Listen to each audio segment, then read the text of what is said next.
And you'll look at Talia, you know, even if I ask you a question. Right. So start off saying, spell your first and last name and your title for us. J. Myers, M-Y-E-R-S, and I'm the Director of Emergency Medical Services at Olmsted Medical Center. Perfect. So I guess let's kind of start at the beginning. If someone is thinking that they're maybe exhibiting symptoms of COVID-19, what should their first step be if they think they might need a test? I think the first thing is if they're having minimal symptoms, just cold symptoms, they don't feel that they need to be in the hospital, they're not severely ill, we're asking them to call their primary provider, we're asking them to call any of the hotlines. The general concept for testing is that we want to do testing in as remote locations as possible, because the big goal with all of this is try to slow down the spread of the disease as much as possible. So we need to keep those patients outside of patient care areas, such as waiting rooms in emergency departments, waiting rooms at urgent cares, where they can expose other patients. So what questions would you be asked if you call up your provider?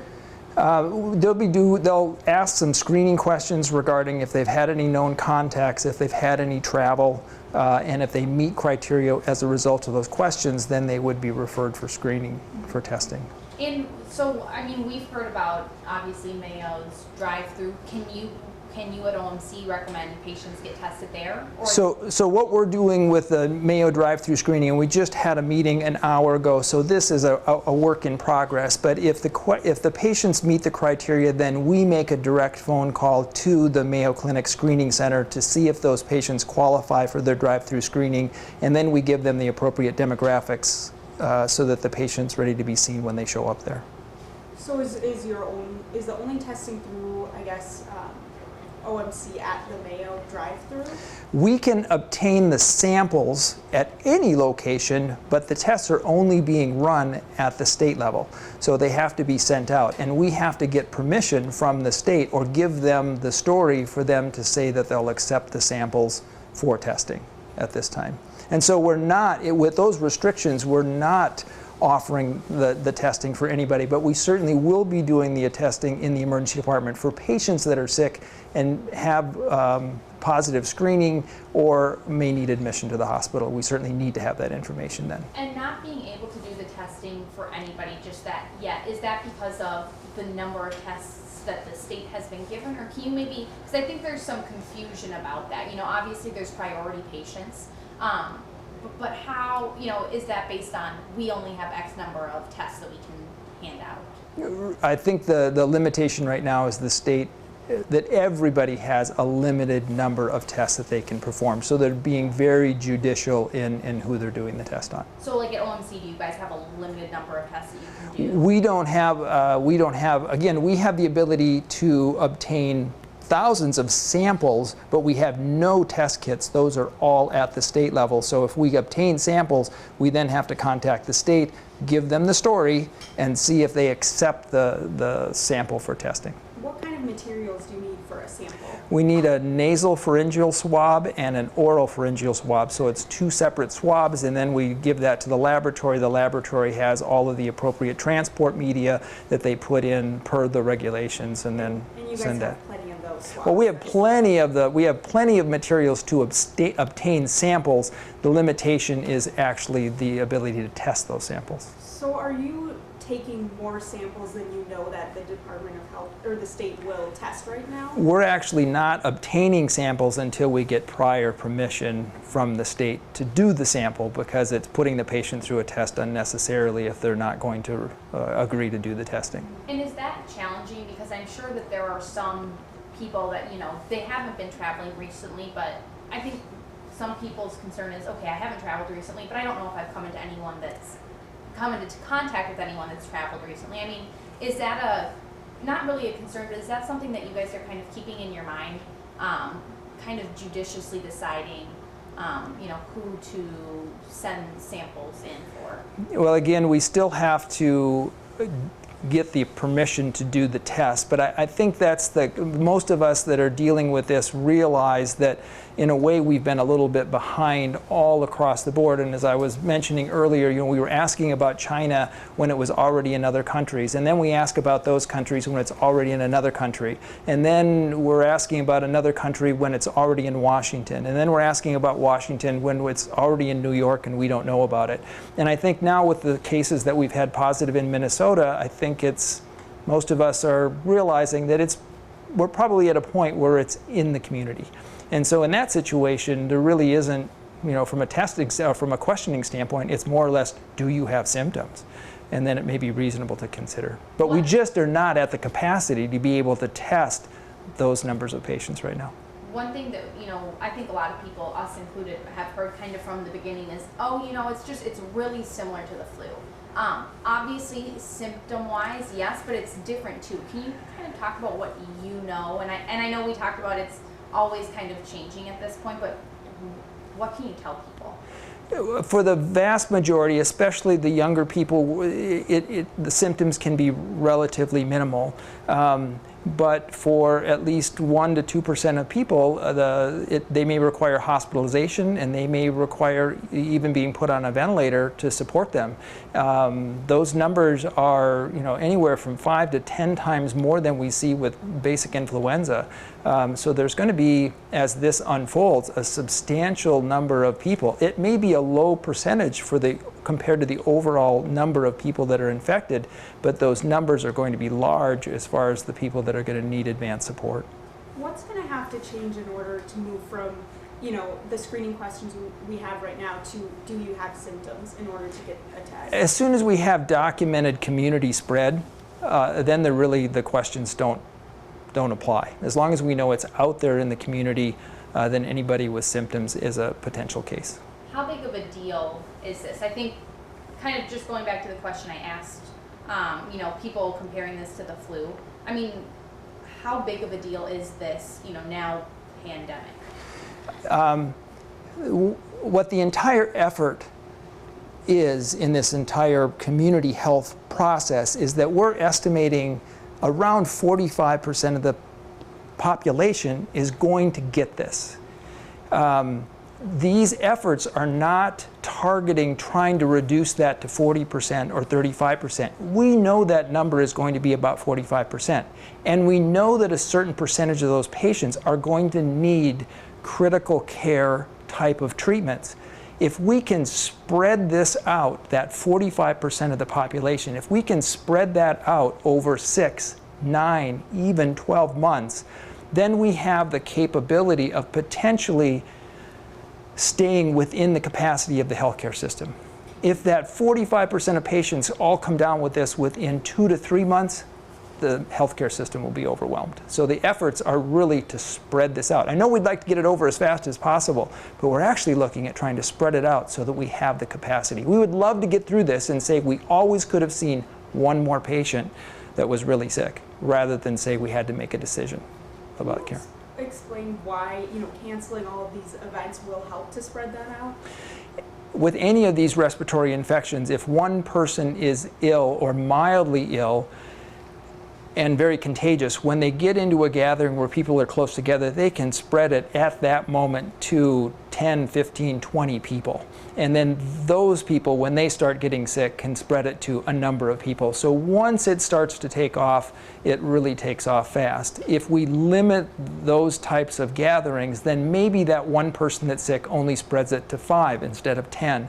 And that just slows this down. And that's what our efforts are at right now, is just slow this down so the healthcare community has the ability to deal with it within our capacity. How have things changed here at OMC in the emergency department? I mean, has there been a change in protocol since this has kind of really ramped up in the past, week and a half or so? The main difference is that we are just coming up with all of the screening procedures to make sure that we are used to in the emergency department seeing everybody that walks through the door. Get them in a room and we'll talk to them. But we have to start identifying those patients. And essentially the question is to those patients, if it were not for the COVID-19, would you be in the emergency room right now? And if the answer to that question is no, I'm just here because I'm concerned about this, Then instead of actually seeing those patients in a complete evaluation capacity, we're screening to make sure that they're stable, and then we have to look at getting them to another facility for testing and keeping them away from the healthcare providers and other people in the waiting area that could be affected by this. Have there been, and I know that there are certain things you can't talk about specifically, but have there been a number of people that have come in recently into the emergency department saying, I don't know, should I be tested for this? We had 5 patients since midnight last night till 7 this morning that came in specifically with mild symptoms, concerned that they might have COVID-19. And what do you do with them? Well, that's where we're just in the process of coming up with the screening questions for those individuals, contacting the drive-through center, for example, at Mayo, and saying, here's the situation, see if the patient qualifies, and then referring them there without actually bringing them back and being seen. And my last specific question, I can't speak for Talia, but when we're looking at, steps that other states are taking, and steps that, who knows, maybe the state of Minnesota will take, later today or next week. One of the things that was talked about on the Department of Health's phone call yesterday was the talk of closing schools and the risk that can pose to people that are healthcare providers, like people that, doctors, nurses, people that work in the ER, that have kids, and that, closing schools would, maybe take them away from their work. Has there been any concern about that here, or maybe just your reaction to that? My reaction to that is that the numbers we're looking at, 35% of our healthcare provider staff have kids in school. And if they're not in school and they can't care for themselves, then what do those healthcare providers do? And if they cannot be in the workforce because they have to take care of their children, then that's an issue. Is that 35 in Rochester? I think that 35 is a number that's kind of across the board, and it's going to vary from institution to institution. But a large number of our staff have children that are in school. That if the school's closed, then what are we going to do from a staffing standpoint? And we can't just have then some kind of a daycare for them to go to, because that defeats the purpose. So those are the issues. What's it like for the providers? Are you guys working, extra long days? At this time, no. We're working our usual shifts, but we anticipate that we're going to need to look at what we're going to do when someone gets sick, because we're anticipating that as much as we're going to try to not get sick and use all the protective equipment that we can, we're still going to have staff that are going to get sick.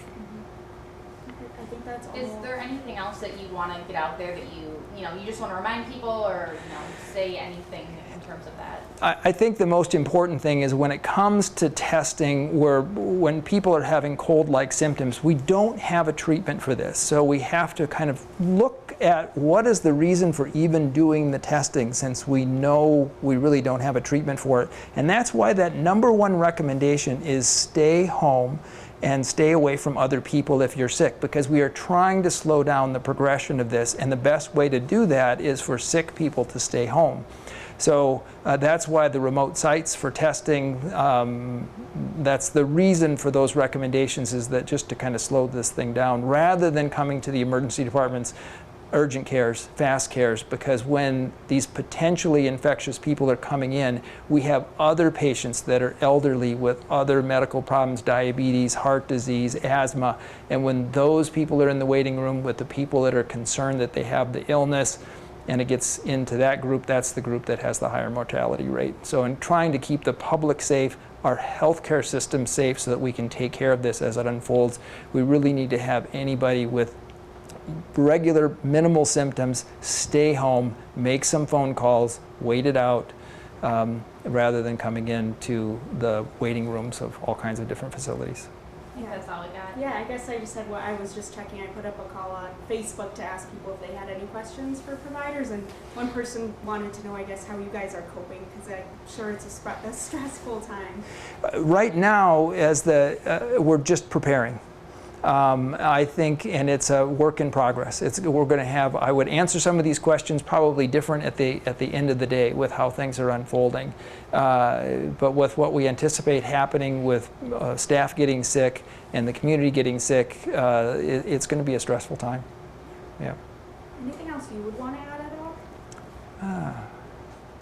Can you maybe just put into words for people like how fast things are changing? I know we kind of talked about it when we were walking back here, but is it at the beginning of the day you might have one protocol or one mindset, but 4 hours later at a new meeting, things could completely change. Is that fair to say? Oh, yes, and it's changing very rapidly. I would give the example of my daughter, who's a family physician.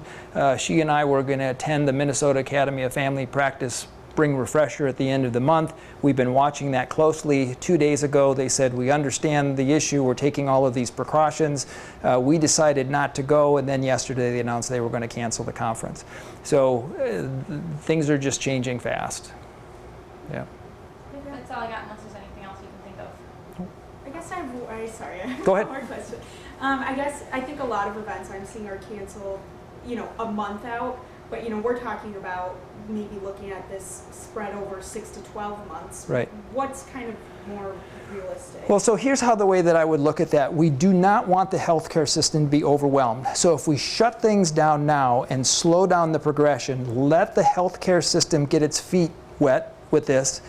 If we start to get up to capacity and everything's going well and the numbers may be coming down a little bit, then that can be loosened up a little bit. But then when that happens, we're going to see the numbers go back up a little bit. And I think it's going to be just like turning on a tap. We're just going to have to, over the next 6-9 months, be doing these things in various ways to try to keep things below the capacity of the healthcare system to deal with this. And I would give as an example, we are anticipating an increase in case numbers coming out of China. They are starting to release their restrictions on their quarantines, which is appropriate. But that's always going to lead to a little uptick in numbers because as those people get back out there, there are still cases. And so the same will happen here. If we do the restrictions, keep the numbers down, loosen the restrictions, the numbers go up, then they have to be tightened again. And it's just going to be that back and forth, again, all in an attempt to keep the healthcare system at or below capacity for this. Is there any, sorry, this will be my last one. Is there any indication, I know I've heard, this may just be a rumor, but I've heard some people think that the flu kind of disappears when summertime rolls around. Is there any indication that that might be the case with this? We just don't know yet with this. There may be some decrease, but we can't count on that. And actually the H1N1, some of the other influenza viruses have occurred during summer months. So it's quite possible that it'll continue, for sure. Thank you. Thank you so much. We appreciate it. Yeah, that was very